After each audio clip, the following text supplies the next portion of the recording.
Welcome to the Niche Pursuits podcast. Today we are joined by Casey Markee. Casey is an expert SEO auditor for specifically the food and the lifestyle niches. And we have Casey on today, and so we are deep diving these specific industries. But boy, do we go on a deep dive. This is an hour of Casey sharing with us all the things he's learned from hundreds upon hundreds of audits of various food and lifestyle blogs. We talk about everything, starting with the big mistakes that he commonly sees that these types of blogs are making. We go through those and how to fix those. We talk about some of the really sticky topics like content length. How long does your recipe post, does your article need to be? We talk about schema, how vital it is, and the schema mistakes that he commonly sees. The best plugins to use, how to optimize images and how important images are as a food blogger. Looking over my list, we talk about the ad density. He has a lot of thoughts to share about his experiences with ads, the densities that you need to have and you shouldn't have, jump links and how they relate to the user experience, along with the ad density itself. We start to close in at the end of the interview on EAT and why it is really important, but it might not be the importance and the certain specifics of importance that you think. We talk about links. We talk about social media. Do you need to have a successful social media channel outside of your food blog in order to be successful as a food blogger? Interesting question I had, and he shared some pretty clear examples about that. Again, it's just a big deep dive. We really motor through the hour. It's a fast-paced interview. Casey shares a ton of really tactile, data-driven things about these niches. And I think if you are in this niche, thinking about getting this niche, you're going to get a ton out of it. As always, though, best practices, right? This stuff is going to apply to a lot of different industries, and I encourage you to listen in. Enjoy it.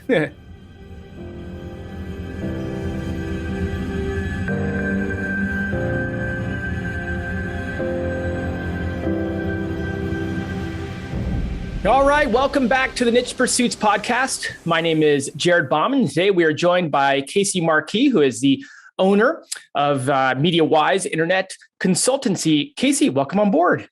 Thanks for having me, Jared. Super excited to have you here. We are talking obviously about SEO and websites, but you have a great history in this industry and you have some very interesting specializations that we're going to dive into today and get your thoughts on. Why don't you kick us off, give us some background and introduce us to who you are and what you do. Absolutely. My name is Casey Markee. I'm the owner of, as Jared said, internet consultancy Media Wyse. I'm based here in Poway, California. No, actually, Jared is in Poway. I'm actually very close to him in Ramona. It's pretty funny. I can actually throw a stone and hit him. That's how close we are. But he lives in this just below the mountain from you. That's right. You live in the metropolitan area. I live in the pasture. I have lots of horses areas. And it's funny. So we'll get into that a little later. But yeah, my wife and my daughter are equestrian. So it was necessary that they were very clear that they were not going to be living in the city. So good times here. But yeah, as Jared said, I own an internet consultancy here in Southern California called Media Wyse. I've been in SEO since about 1999. I've worked with as companies as big as Newegg and Teleflora to currently my specialty is site auditing and consulting in the food and lifestyle niche. And I've been doing that exclusively since about 2016. So food and lifestyle, when you say food and lifestyle, food, we think recipes, we think all that niche. What does lifestyle look like? Do-it-yourself blogs. It would be blogs that have how-to tutorials, printables. It'd be bloggers like Happily Ever Elephants who specifically are focused on children's books and literature. It would just be blogs against mostly female-centric, mostly small business-oriented who make their livings by means of affiliate marketing and ad income. So you have this history going from brands like Newegg and very large brands to then now focusing on very specific niche of site audits and consultancy for very specific industries. How did you navigate and end up landing in that area? It's a pretty interesting story for sure. I used to be the head of SEO support for searchenginenews.com, which is still around. It's one of the very first SEO training platforms on the internet. And I would train SEO teams all around the world on 5 different continents. And at one point they called in 2015 or so, asking for a speaker for a conference here in Southern California in Big Bear of all places. And it was during one of our wildfire seasons. They had a huge wildfire in the area, and I had to actually drive through it.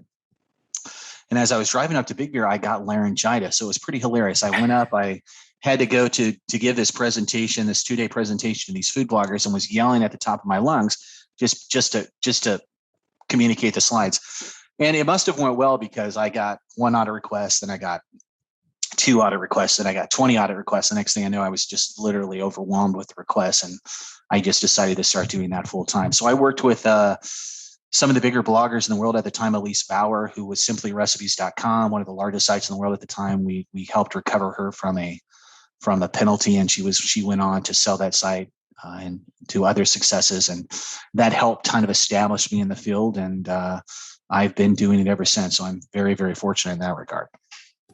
I, in preparation for today, I read several of your Search Engine Land articles, and they were very good. I enjoyed them quite a bit. I'm not in the food space specifically, but some of the articles you wrote were really interesting. I think what struck me the most, and maybe I'll use this to kick off our conversation today, is you brought up so many unique factors about maybe the food space specifically in the articles I wrote.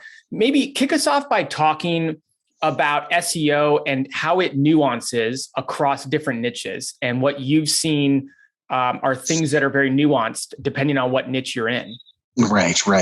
I think the reason I've decided to specialize in the food and lifestyle niche specifically is it usually is a testing bed for Google in many aspects. We've rolled out new forms of structured data. First and foremost, we have introduced various carousels, which are now standard across various SERP listings.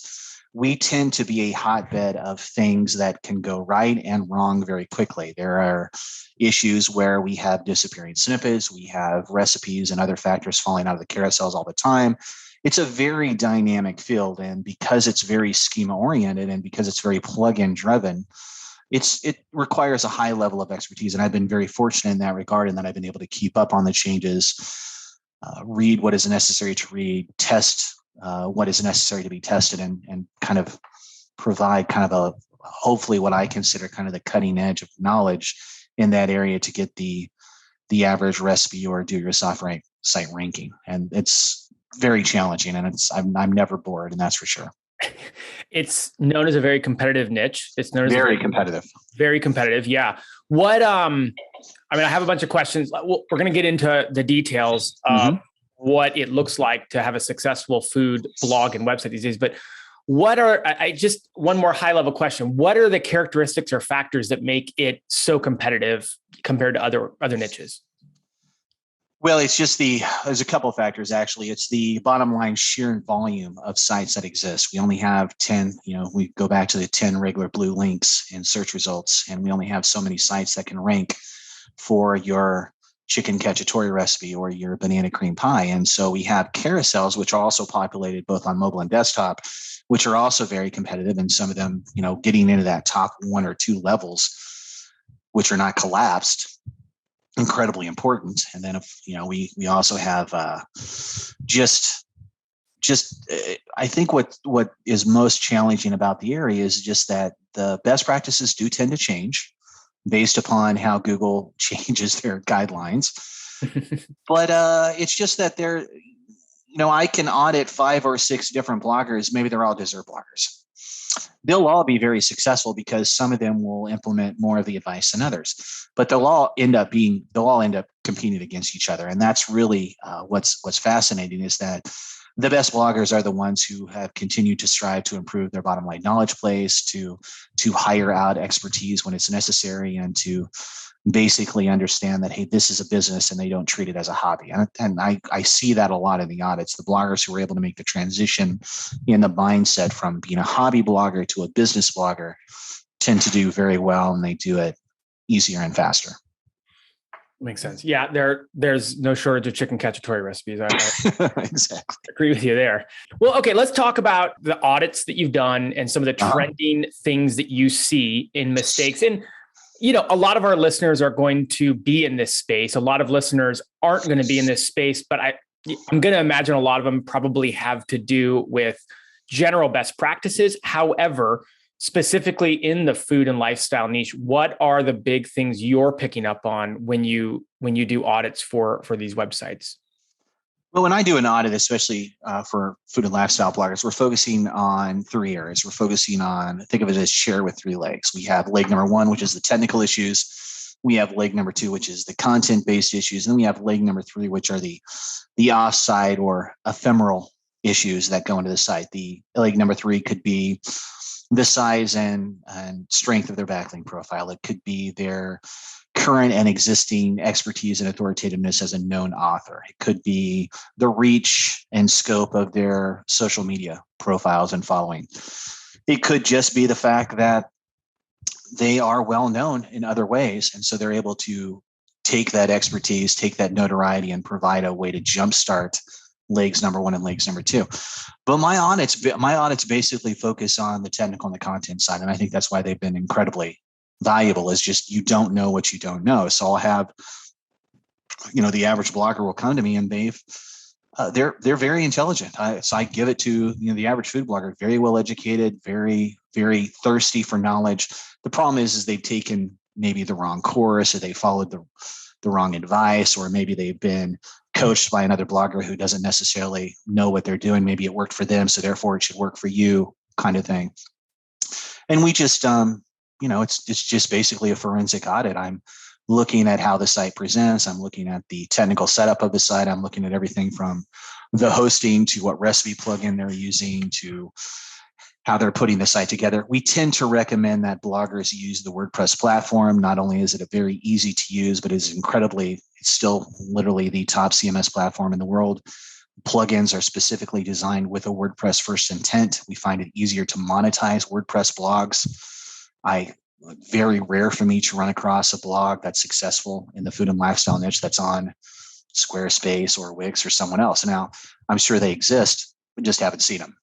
So this is just an example of where, we tend to use the CMS that is most popular. We tend to utilize the most popular plugins. For recipe plugin, there's basically three leaders of the pack. We have WP Recipe Maker, we have WP Tasty, and then we have another plugin called Create. And they're all good in their aspects. I would say that the industry leader, honestly, by far, is WP Recipe Maker. The support team behind that has done a fantastic job in just making sure that, hey, this is a feature that our users want. We're going to roll it out. Also making sure that everything is up to snuff. They usually tend to break features first, and then the other plugins catch up with them at a later date, so to speak. But little things like that.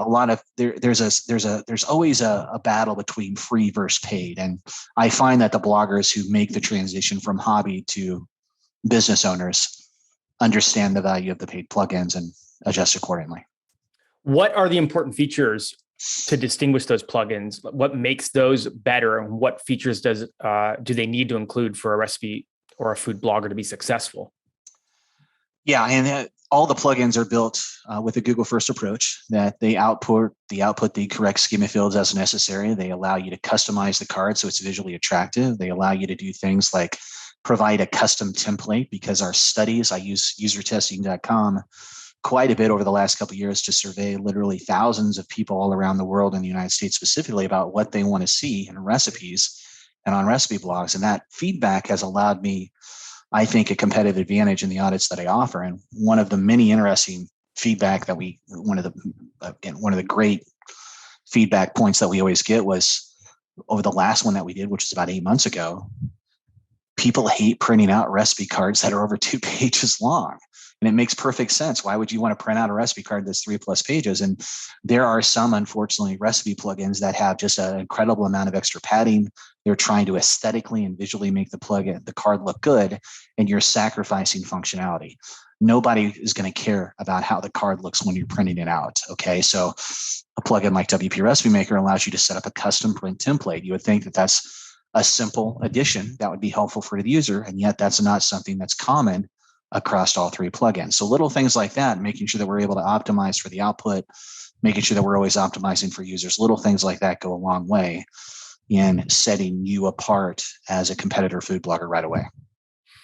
I have to ask you the question you must get every single time you talk, and that is the length of the article, specifically the recipe, the need to fill the article or the recipe with a bunch of text, which oftentimes anecdotally turns into a story about and you can insert the blank, having to tell this story, and the food blogger's dilemma of needing to get articles to be a certain length, and then the user needing to scroll down or get to the bottom where the recipe is. How do you come out? And I'm just really interested to hear your technical analysis of the need of this content or not the need for it. Well, and you're going to find it's very easy for you to have 5 bloggers in a room and look at their sites very quickly and find out which of them have had audits with me, because we do not have the superfluous content that is the disdain of most users who don't have much experience in the recipe niche. You'll find that these bloggers don't provide 5 or 7 photos of the finished dish. You'll find that they use jump buttons, which allow the user to navigate quickly down to the recipe card if they so desire. You'll find that they don't stuff the post with superfluous personal observations or histories about how I remember I got this recipe from my grandma when I was on my farm in Kansas, and this is why I've done this and blah blah. I don't advocate that. I haven't advocated that in years, and that's honestly what separates a lot of my clients from the masses, is that we write for users, and a user does not want to ramble down through a 11-page printout recipe. It's also why many times I've been at loggerheads literally combative with ad companies. I am not their favorite person, because ad companies will literally shout from the rooftops, hey, I need you to make these recipes longer so that I can stuff more ads into the post. And that's contrary to what we're doing with Google and with users, which is we want to take a user-first approach. We do not want to provide content for the sake of writing to a word count, which is a complete waste of time. Word count is not a ranking factor, has never been a ranking factor. We want to write for usability. We want to write to show that here's what you need for this recipe. Here's a nice detailed photo of the ingredients. What's amazing, especially for millennials, is that they love to walk through the store and grab items off the shelf when they're making a recipe. So we have a nice labeled photo of the ingredients. Maybe we talk a little bit about the ingredients if we have something to say. That's how we showcase things like expertise and authoritativeness. But what we don't do is, provide 6 photos of the cheesecake from different angles. What we don't do is provide long lists of FAQs that don't really provide any value. What we don't do is provide a page and a half of scrolling related recipes as a list. There's a very specific template that I teach. And I think the proof is in the pudding. There's the reason that I have a 7-month wait for audits, and there's a reason my clients tend to do well, is that we write specifically to be useful. We don't write to a word count, and we don't write to increase bottom line RPM or ad income as our first motivation. Okay, so we can rank without chalking a recipe post full of stuff, we'll call it, whether it's absolutely story about grandma, yep, or the first time I made it, or the blah, blah, blah.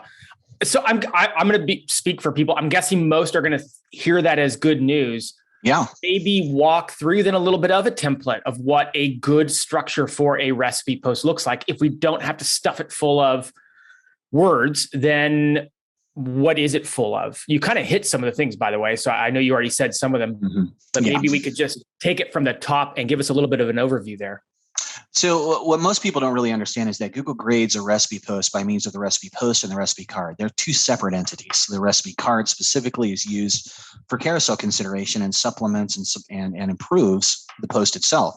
And then we have the post itself, which is based upon, here is how you should be looking at the recipe. Maybe I start with a teaser text at the top of the post where I say, hey, this is the best banana cream pie you're ever going to have. And this is why I use this. I use nutmeg in my crust as opposed to these many other recipes that don't. And oh, by the way, because of my special step down below, which I'm going to tell you about, you can shave 10 minutes off the preparation. We sell the user right at the top of the recipe. That's very important. Then we have a nice featured photo. We have a featured photo of the recipe, maybe a finished shot. Usually we want to have that 1200 pixels wide at a minimum so that we can best optimize for Google Discover. We make sure that we're using correct alt text, which you've read my articles, so you know I'm a big believer in accessibility and alt text and people understanding how to correctly use that. And then we just talk a little bit about the recipe. Here's why I'm putting this recipe together. Maybe I teach the correct use of headings in a post, how to correctly use headings as a signpost to lead the users through what you're going to talk about today. Maybe I have a heading on talking about why I'm making this recipe. Maybe I have another heading on the ingredients. Maybe I have another heading on variations and substitutions of those ingredients if necessary. Then I have a nice step-by-step section where I'm telling users here, step by step, here's how I'm going to take you through this recipe. And one of the things that I'm known for, and there's probably shirts or buttons out there, is that I always tell bloggers to write for toddlers and drunk adults. I really want them to make sure that they dumb down everything they're talking about so that there is no confusion here. So I always tell bloggers, write for toddlers and drunk adults. And it seems to have worked well. It's resonated well. And so they have this nice step-by-step section. After that step-by-step section, maybe they have an expert tips and FAQ section. Maybe they've gone in at Google, done a little competitive research and seen what the people also ask questions are. Maybe our goal is to steal a couple of those. So maybe we try to find an answer and put it in our own content, make it a little bit better for users. And then after that, maybe I have a little related recipe section. Hey, if you love this banana cream pie, it's going to go great with these other dishes. Maybe you're planning a summer picnic or something along those lines. And then I might end with a call to action above the recipe card. And then I have the recipe card itself. And I usually don't put much else below the recipe card. That I find that annoying, especially with all the studies I've done. When people make it down to the recipe card, that's about the end of the post. I don't need to have related recipes below that. I don't need to have multiple calls to action. I don't need to split up that information just because I'm trying to squeeze a couple more scrolling inches out of the blogger because of some kind of an RPM misguidedness or something. But yeah, our goal is to be complete. And we mention the recipe card. If you're using a competent plugin, the recipe card is going to do all the heavy lifting. It's just a matter of you filling in all the data. I always recommend full nutritional information. I know a lot of bloggers, some bloggers are against that, but hey, that's what users want. That's what the data shows. And then we make sure that there's notes. There's a lot of people who visit recipe sites and have no desire at all to read the post. So that's why we have jump buttons. That's why we have a fully enhanced recipe card where we have some notes and we just restate our top tips and information in that recipe card so that if the user prints out the recipe card, they have the information they need to make this recipe, hopefully perfectly the first time. If I were to overly summarize that, and I want to be clear that I would be overly summarizing that, but perhaps one of the large differences is starting back where we began the conversation, where we don't need to write about a history, we don't need to write about a story, we don't still writing good content, but maybe shift from story-based and into more description-based, really talking about the details of the recipe and less about things that are extraneous to the recipe. Yeah, that's exactly right. I mean, a blogger is, and this is hard for a lot of bloggers to accept. They think, I'm giving up all my personality to do this. You're really not. If you surveyed your audience, you'll find that this is what they've wanted for years. It's okay to provide a little bit of your own personality. Maybe you talk about, the reason I'm making this banana cream pie today is because I'm celebrating my daughter's 5th birthday and she loves banana cream pie. It's okay to talk a little bit about that at the top of the post. But what we don't want to have is 5 to 7 paragraphs on the party itself or other related issues that are literally subservient or not remotely related to the task at hand. We write for users. We don't write to a word count. And that's honestly been something I've really tried to push over the years as much as I can. You touched on something I think is interesting, and I want to highlight it. So you said that the recipe card and the recipe post are two different things in Google's eyes. Correct. For me, someone who runs an agency but doesn't specialize in this sort of stuff, does client work, that sounds a lot like local SEO, where really we're trying to rank separately in the map pack than we are for the content or the actual organic results. Mm-hmm. Very similar. Okay, so I didn't know that. And talk then about the optimizations. We already went through the optimizations of the article, but what are the optimizations like with the recipe card and how to rank better for that? Well, you could literally just publish a post that has nothing on the page but a recipe card, and you will absolutely get into a carousel, period. Wow. Especially if it's not a high volume or competitive keyword phrase. I literally see it every day in audits, but they're just not, it's not an attractive experience for users. And so they'll click over from the carousel and we'll get a lot of pogo sticking going on. We'll get a lot of clickbacks. We'll get a lot of low quality signals, which, may or may not impact the ability of the site to rank on other queries. And so our goal is just to optimize for the carousel and the organic listings as much as we can. They work in conjunction with each other. A lot of a lot of SEOs are confused by this. Everything is counted in the recipe card. Those words are crawled. Those words are counted. They're part of the page. We want to make sure that the whole page is holistically working together. So you could certainly get into a carousel with just a card on the page, but it would be a very poor experience. And so we see this sometimes with a lot of people who change recipe plugins. Maybe they've created a completely new taxonomy and all of a sudden they've got all these pages on the site which just have the card in them. And we need to insert those into the actual post and then do some redirects there. But usually, again, the post and the card, the post and the card are separate entities.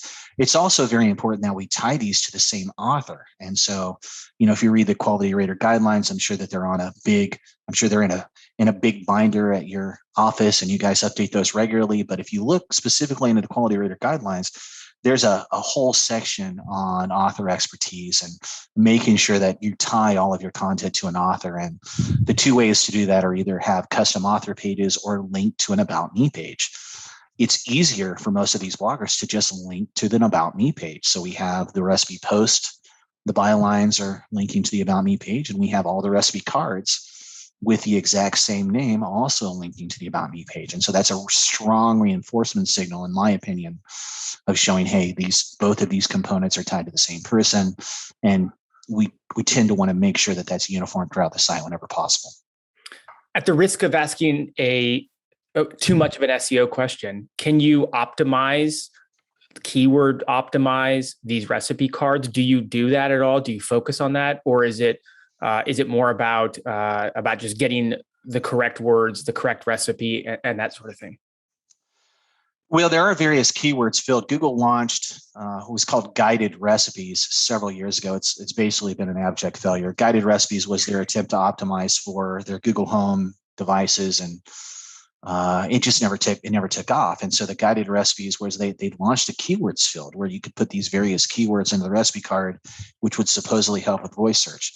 The problem was people just started to spam the crap out of this. And so I'd get this audit and we'd have this card with 11 or 12 of these keywords that had absolutely nothing to do with the keyword. And they would just look terrible in the recipe card. So those started to be hidden in the card. And then basically Google started to, we kept waiting for them. They thought we were supposed to offer guided recipe carousels. Those never launched.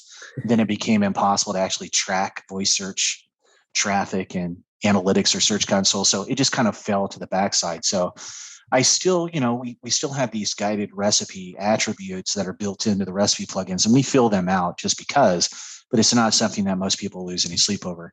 Usually we want to optimize. We just write the card as we would regularly. If you write the recipe card with the common title is an H2. We just have the H2 usually reflect the H1 of the recipe post itself so that they reinforce each other. Maybe there's a little bit of variation, but not usually. Maybe we say easy banana cream pie and then the recipe card is just banana cream pie, or maybe the recipe card says easy banana cream pie and the recipe is quick and easy banana cream pie. There's a little bit of overlap there, but there's not much to it. It's just a matter of crossing T's, dotting I's, making sure that we fill in the recipe card fully. And I'm a big believer on the notes. I would never publish a recipe card that didn't have good notes in it. So if someone was just to print out the recipe card, they look at that information and they're not lost. Like, oh, wow, I didn't read the post, but fortunately the author was smart enough to let me know that I need to know this about the ingredient, or make sure that I let this set for a little while before I do anything with it, or something along those lines. That's great. Man, really great stuff. Okay. Let's switch gears and talk about monetization, and certainly so many of the myths perhaps that are around monetization. I have several sites of my own, not in this space, but in general, I'm told the longer the post, the more ads that get inserted, the better the RPMs, the more I get paid. So there's the debate about length. We've already sort of touched on that, but not from the monetization standpoint. Then there's the debate in this niche specifically about jump links and whether I insert them or whether I don't. I'd also like to get your thoughts on monetization from a general perspective. Do you see food bloggers getting success outside of just ad revenue. So a lot to talk about there. Maybe let's start with this content length debate as it relates to RPMs and as it relates to ad revenue. Well, I can only tell you from my personal experience, but I've literally not had the average for me is that my clients are in the top 5 to 6% of all RPMs, period. And they're that way because they're writing for their user, and the users tend to stay on the pages longer. The RPMs tend to be more competitive, and they tend to do well, whether it's with Media Wyse or AdThrive, or sometimes we might have some clients who are on Schema Media or Ezoic, but honestly, respectfully, those are not what I would consider top tier networks. So our goal is always to move them to one of the 2 or bigger platforms, which again is AdThrive or Media Wyse. And with RPMs, a lot goes into that. For example, we have a lot of international clients. It's always going to be tough for an international client with any percentage of traffic that's non-US to have competitive RPMs because the US audience pays so much more. Mm-hmm. So I might have a site. I have a lot of clients from the UK. Our goal is to try to increase their bottom line percentage of US based traffic as much as possible because the RPM is so much more competitive. Well, we can't really do that in many aspects unless we change some of their writing approach. And when we do that, we tend to alienate some of their home based audience. And so it's a constant fight that we do with regard to that. But I'll be honest with you, the biggest problem I have with ad companies is just the bottom line, ridiculous and incorrect amount of information they continue to push their clients. We have situations where we've literally told, okay, whatever Media Wyse has told you to do or whatever AdThrive has told you to do, we're going to do exactly the opposite for the next 4 weeks and just see what happens. And shockingly, we get these huge improvements. We do not, they're against jump buttons. I was a big advocate of jump buttons when they first started. I'm going to single-handedly take credit for the huge embracing that's happened in the niche. They're the standard now, not the abstract norm. So with jump buttons, we're always optimizing for users. And what Media Wyse, for example, which is something that, again, we're really against, we've continued to call them out on it whenever we can, they take over the jump buttons. They'll take over your jump buttons and then make you jump to an ad. That's an accessibility violation. It's a clear violation of WCAG guidelines. I'm against it. They know it's bad, but they do it because in their numbers show up that, they have a little bit of an increase in RPM or whatever. I have personally never seen that. Every time we've turned it off on a site and made these other improvements, RPM has gone up, not down. And then, of course, we have happier clients because on mobile, someone's looking at the post, they click on a jump button, and all of a sudden they're jumped to an ad. They're confused. Why am I seeing this ad? Why am I not seeing the recipe? So eliminating that confusion to me is always a user-first optimization, and we want to do that whenever we can. So my advice is we always optimize for the user. I don't give a rat's ass about word count. I don't give a rat's ass about jump buttons. Whenever we optimize for a user and make sure that the post is easier to navigate on mobile and that it provides the bottom line best experience for the user, we have increases in RPM, we have increases in site length and visits, and we have increases in just bottom line traffic metrics. And that's always been my approach. Is it as simple for people who have a food or lifestyle blog can they test this? Is it as simple as just they can see in the data for themselves, or is it more? Absolutely. Yeah. I'm actually going to be speaking at State of Search in Dallas, and we've got loads of information where we have literally turned off jump buttons. And we take a screenshot of the RPMs the 3 weeks before, and we take a screenshot of the RPMs the 3 weeks after, and lo and behold, we have increases there. Now, again, some of the increases are larger than others, but there is literally almost always an increase because it makes sense. We are allowing users to more freedom in how they navigate the page. We're not jumping them to an ad, which honestly looks terrible on mobile and desktop anyway. And we're making sure that we're optimizing always for user first behavior. And then there's just some other, I'm a big believer in internal linking. Internal linking is literally one of the most underutilized SEO strategies that the average site owner can use to increase traffic. And you would be surprised at how many ad companies navigate or advocate you removing your sidebars, which is just utter nonsense, because you remove a sidebar, you remove an incredible opportunity to highlight internal linking. It doesn't matter if no one sees the links on mobile. The links are there, and they're providing a site-wide internal signal to our best content. And that helps you considerably in both topic discoverability and servicing seasonal content for users based upon their search intent at the time. So it's just kind of that nonsense that makes me doubt all the advice that you get from these large corporations. you don't know what they don't know in many aspects. Well, 30 minutes in, I'm clear that you are focused on user first. That's kind of the charge that you live by. Right.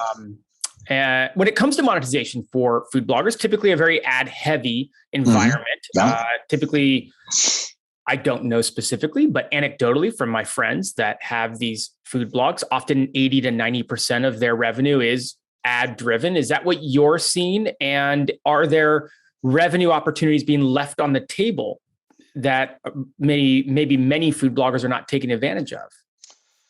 It's possible. I mean, there are very specific ad types that the average food and lifestyle blogger, and it's not just food and lifestyle, but everyone should not be running. You should not be running, we call them gum sticky ads, which are ads that attach to the bottom of every one of the images as you scroll down a page. Those are horrible. They look terrible. They fill up the page. They're not great. And we always want to optimize for the user. Another one would be the VisionNet ads that you see, which activate between pages when you're navigating from one page to another. They cover the entire screen. Again, why would you do that? Sure, the RPM might be a little bit, but you've lost that user. They're not going to come back. Why would you do that? So those are often referred, I think, as interstitials too, right? Yeah, they're between page ads, interstitials, but the Google VIGNETTE is the actual name type, actual ad type. Yep. Okay. Thanks for the clarification. And so we don't advocate those, and we also don't advocate recommended ad densities. The ad companies have recommended densities. They sign you up. They throw as much ads as they can get away with, so that you can see the money you're bringing, and then hopefully a couple of weeks later you'll be so satiated with the increased money that you're making that you won't dial those ads back. And then it's the same song and dance over and over again. We get clients coming 6 months, 12 months, 18 months down the road. I signed up with Media Wyse. I signed up with AdThrive, but for some reason, I just have not been able to build my traffic. And we come to find out it's because they're running too many ads, they're running the wrong type of ads, or they've taken advice that's contrary to the best practices that have been stated elsewhere. And we just try to unwind all that. Let's talk density then, because I don't think there's much conversation about what is the right density. How do you determine that? I mean, you're right. Whenever you're with these ad networks, you can go in and hit a button, and it's not usually, qualitative. It's not quantitative. Am I using the right term? It's usually like high, medium, low. It's not. That's exactly it. Yeah. Yeah. And so I admit, but there's got to be a lot of uncertainty around, well, how do I measure density? How do I actually look at that instead of looking at it with words? How do I look at it with actual data or numbers? Well, I think that's the problem, is that you have the ad settings that you can work with, but you also have literally common sense. If I scroll down on my phone and I see that there's too many ads, there's probably too many ads. And I have people tell them, and this is directly from Google. John Mueller has said this. Gary Eash has said this. Even, in the good old days, Matt Cutts said this. If I can visually look at a page and realize that it's not a compelling experience for the user, maybe I need to change things. And that's exactly what we do. We use common sense with regards to ad density settings. So even though I might be giving a recommended setting, I might want to dial that setting down, or maybe I only increase that setting a little bit when I know I'm going to have high traffic volumes to my site. It's very common for the average blogger to increase their ad frequency in Q4, right after Halloween, all the way till the end of the year, because we're going to have higher RPMs. We're going to have higher bottom line payouts, and we're going to have higher traffic levels based upon a change in search behavior. And so sometimes maybe we run ads a little bit higher then, and then we lower the ads again at the beginning of the year, and so on. And there's certainly some strategy that can be done with that. But my advice is always to err on the side of caution. We don't need to load up. The only people we're making rich are the ad companies by doing that. Okay? Don't do it. Optimize for user first and foremost. Please take a blog survey. It's amazing how much insight we get when we survey our blog audience once a year. Usually we want to do 2 blog surveys. We want to do a blog survey in the first quarter of the year, so Q1. And then we do a blog survey probably at the end of Q3, just as we head into Q4, because in both cases, it's usually a completely different audience that we could survey. That's interesting. Mm-hmm. You've talked about Schema now many times. Right. And you've also mentioned, though, that you go with a good plugin, it takes care of the schema. Are there any more schema considerations a food or lifestyle blogger needs to take into consideration if they're using a properly schemaed plugin, if that's even a term? Exactly. So schema or structured data. it's been confusing for a lot of SEOs. It's interesting. Schema, and Google has said repeatedly that structured data is not a ranking factor, but it certainly feels like it, because if you're a recipe site and you're not using structured data, you're not going to rank well. You're not going to get in the carousels, and you're certainly not going to generate a lot of traffic, because you're generating these really cool, rich snippets, which increase your conversion. They provide these nice visual representation of the structured data on the page. So having fully fleshed out schema, using confident structured data whenever possible, only adds to the bottom line quality of the post itself and the recipe specifically. Now, in many cases, schema can be misused, and that's where we have the concept of spammy structured data markup or spammy structured data penalties. And I'm very familiar with that. I've unwound. It's probably going to be in the low four figures now over the years. I've done a lot of penalty unwinding. When you're in the food and lifestyle niche, there's very little that you haven't seen. So whether it's a unnatural links penalty, whether it's algorithmic in nature, or spammy structured data markup, it exists. And it happens when you've just incorrectly used the schema on a page. So if I have a lot of people confuse recipe and how-to schema. How-to schema is very specific use cases. We do not use how-to schema on recipe posts. If it's edible, if it's food or drink, you never use how-to schema. And that's confusing to a lot of people, like how to cut a watermelon. You would think, oh, that's a how-to. Right. Well, it's not. It's a recipe, because the watermelon is edible. It's the same thing with other fruits. So you really have to be careful. As I tell bloggers all the time, one of the best ways to determine if you should be using how-to schema is just to do a search in Google. And if you see your recipe carousel, pro tip, don't use how-to schema on your post. So one of little things like that, we don't mix the schema as well. So if you go to the top of, if you were to type how-to schema in Google, there's a nice big how-to schema page, and right smack at the top of the page is, hey, do you have a food or drink recipe? Then you should be using recipe schema. And here's a link to that page. And then if you go to the top of the recipe schema page, they're going to say, hey, do you not have food and drink, or do you have a how-to? Then you should be using how-to schema. And here's a link to that page. Google's tried to differentiate it as much as possible, because this was a noticeable problem years ago with bloggers incorrectly using these schema. And then through no fault of their own, other than just a little bit of ignorance, they were triggering these spammy structured data markup penalties. Wow. I did not know this. It's a fascinating niche to be in. I have literally seen it all. So it's very nice. What about bloggers using Yoast, using rank math, and a lot of these natively add schema markup? Is that a concern? Do they need to go in and maybe deep dive and make sure they're not accidentally adding this schema markup just by the nature of using a generalized SEO plugin? Well, Yoast is still the most popular SEO plugin out there by far, although it continues to lose ground every year. I think it's still going to be ahead for quite a while, though. Yoast does a pretty good job in not exporting out unnecessary schema. Now, you can definitely screw your site up if you go in and start changing the default schema from, say, web page to something else. But in the vast majority of cases, especially for recipe and lifestyle bloggers, we just don't need to screw around with that. The page is web page. The main entity schema on the page is usually viewed as recipe, and so that's fine. Now, rank math, though, I tell you, I know it's a quality plugin, but the plugin is only as good as the user. And we have many examples where rank math, you've used rank math and they've just played around with the schema, or the schema has overwritten the plugin schema, and there's caused issues. And of course, then we have validation issues. We have recipes falling out of the carousel. We have Google not able to read the recipe. Maybe there's a problem reading the thumbnails that are being crawled in the schema for gallery and carousel consideration.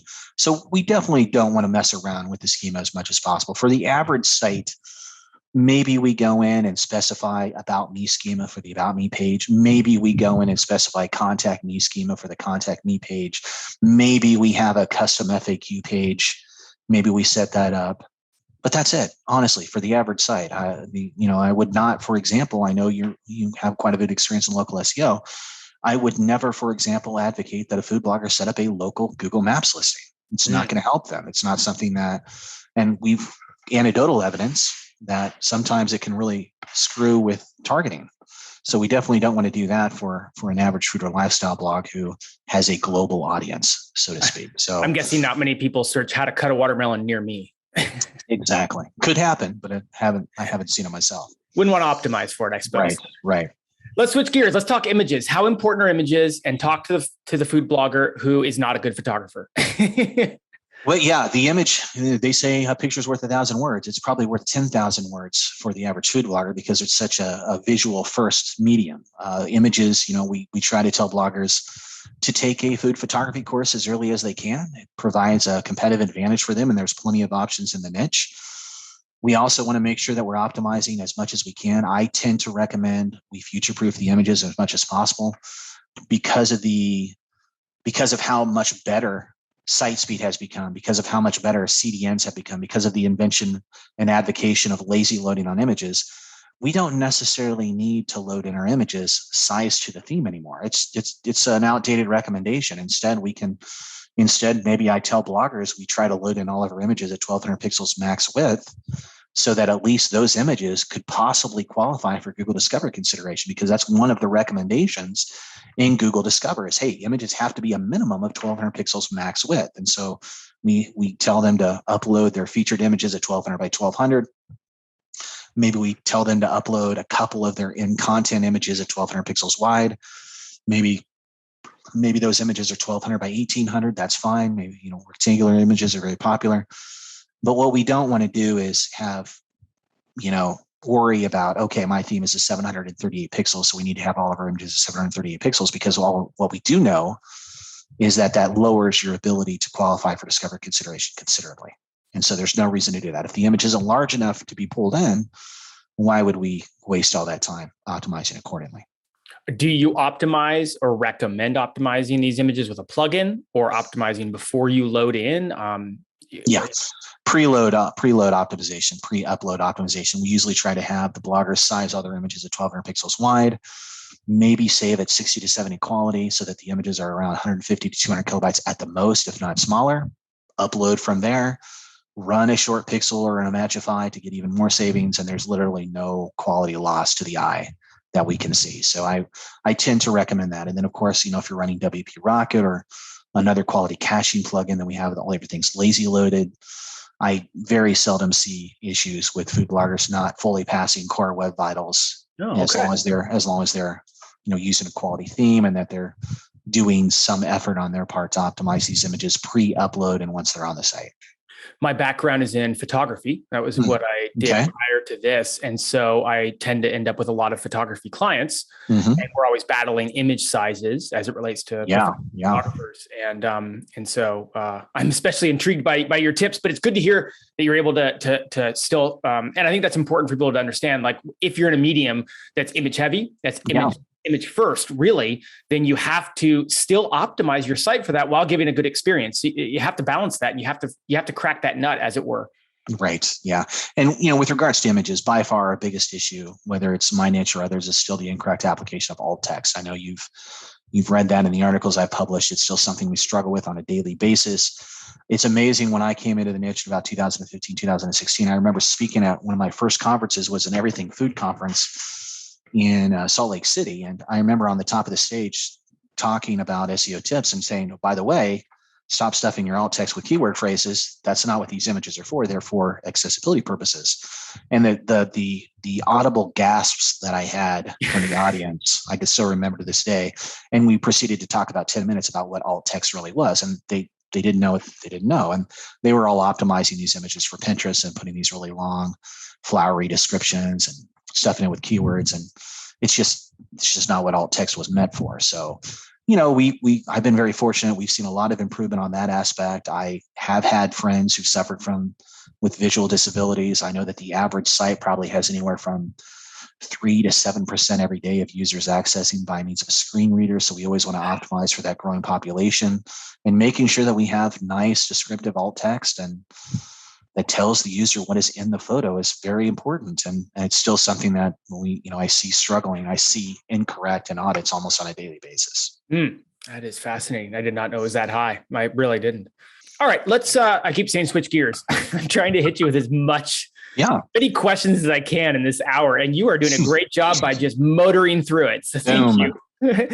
Author expertise, EAT. Again, I want to center the conversation around so many food bloggers feel like they don't have a lot of external authority. Many are, they're home taught. They didn't go to chef school.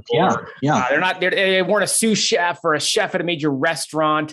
Then there's a lot of myth around EAT. Is it a real thing? Is it only a thing for YMYL? So I heard you talk about how important it is. I want to hear more about that.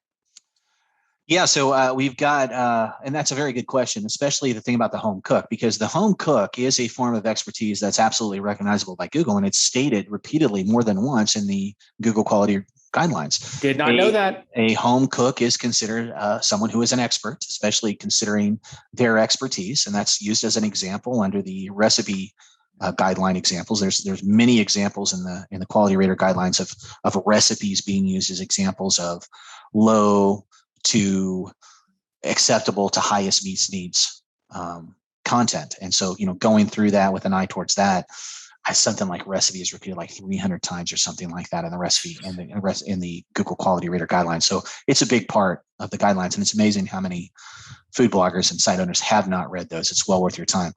But expertise is really, when we talk about EAT, expertise is really about how others view you. I would not be an SEO expert or considered a professional unless others felt or referred to me as such. If you didn't think I had an expertise to share, you would not have invited me on this podcast, or I would not have an article at Search Engine Land, or I would not have the 7-month wait for audits I have. It's because others view me as having an expertise in a certain area, not because I go out and yell at the top of the mountaintop, hey, I'm really good with food and lifestyle bloggers. It's not going to do me any good. It's about how others perceive you. So we have the E and the EAT, and then we move to A, which is the authoritativeness. And that's more about links and media mentions. It's more about how others view the veracity of the content you're sharing. And then we get into T, the trustworthiness. Is he batshit crazy? Is the information that he's providing easily discernible from other sources? Or is this just his opinion? Or can he support those opinions? And a lot of that is because of, the things that I provide. I don't think that there's anything outlandish whenever you optimize for the user. I think it's pretty common sense.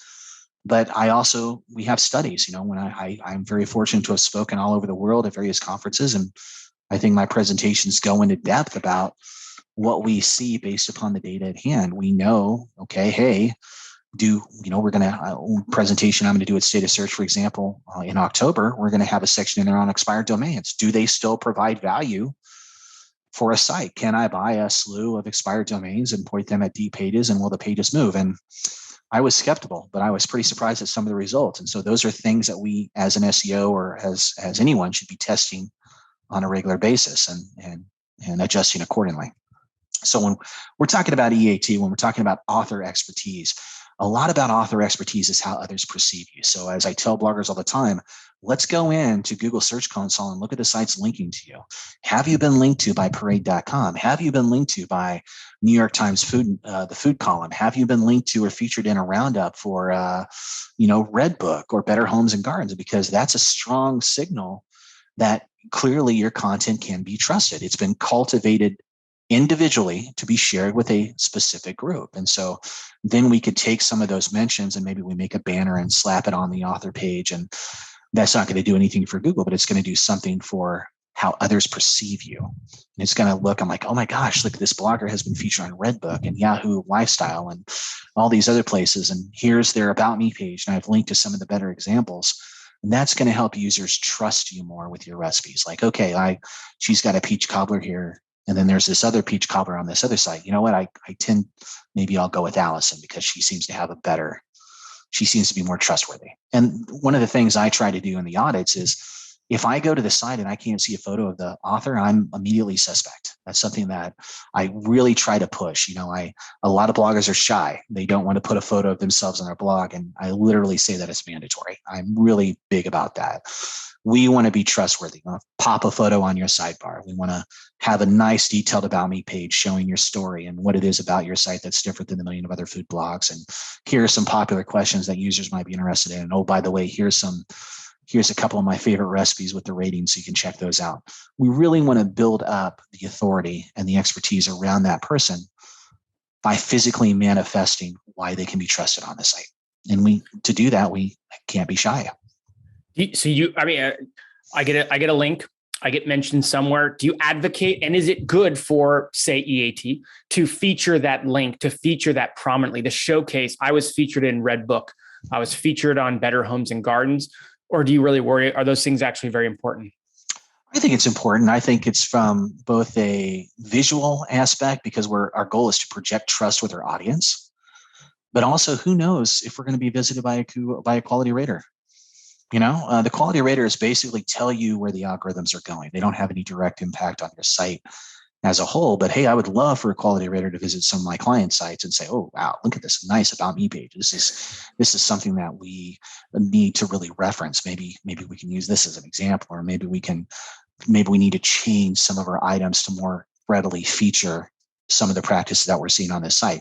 That's what we're trying to do, is we're trying to see where Google's going. And by doing that, we try to adhere as closely to the quality rater guidelines as possible. So that helps us both prepare for potential updates and, of course, recover from bad core updates or other algorithmic actions if we've been negatively impacted in the future. I think it's really interesting to look at EAT from the standpoint that you brought up, and looking at external expertise, looking at external authority. How important and how vital is it for me as a food blogger to have a popular social media presence, whether it's YouTube, Pinterest, Instagram? Is it vital if I'm a food blogger and I don't have popularity on some social media channel? Do I need it? And that's a good question. And really, the answer is it depends. I know it's the first time we've said that today. But we've got an hour in. Congratulations. An hour in. Yeah, very, very pleased about that. We have a group of clients who are incredibly successful, and they have no real social media reach. They don't have large followings on Instagram or TikTok or other sites. I would say that's it's a minority, but it's a growing minority. I think that the bottom line content speaks for itself. That's why we're concentrating on Google first. Now we have a lot of other bloggers who, they kind of joined the SEO game late. They built their followings based upon an incredible influx of Pinterest traffic or social media traffic. And now, of course, the algorithms over the last couple of years, especially from Pinterest, have just cratered. Yeah. We've had clients lose 70 to 80% of their Pinterest traffic, and they're like, oh my gosh, what am I going to do? Now I need to start thinking about replacing that with Google traffic. And it's a different approach. They were optimizing for the Pinterest user with these, maybe there wasn't, it's just a different approach. They have these really long pins on the page, which don't really provide much value to user. It was literally just for Pinterest. And now we have to go back and rejigger their entire template to make it more acceptable algorithmically with Google and start building in that traffic channel. But no, I absolutely believe that a blogger can be successful without large social media reaches. I've got bloggers contacting me all the time for audits or repeat audits. And they're like, well, should I spend this $1,000 on social media managing or scheduling, or should I spend this $1,000 on maybe getting a VA to help me update and republish these 150 old posts? And clearly I'm going to recommend the latter. Okay, we want to really improve the bottom line quality of the site. We really want to improve how the site is perceived algorithmically. And in doing that, it's a rising tide lifts all ships. If the more top 3 and top 10 rankings I can generate, the higher chance I'm going to generate increased social signals because of the increased sharing and visibility that's going to occur. Right. My final question, I think, for you, I'm trying to be respectful of your time. Updating old content. You kind of took the words out of my mouth because that's the last thing I have on my list. What are the big tenets?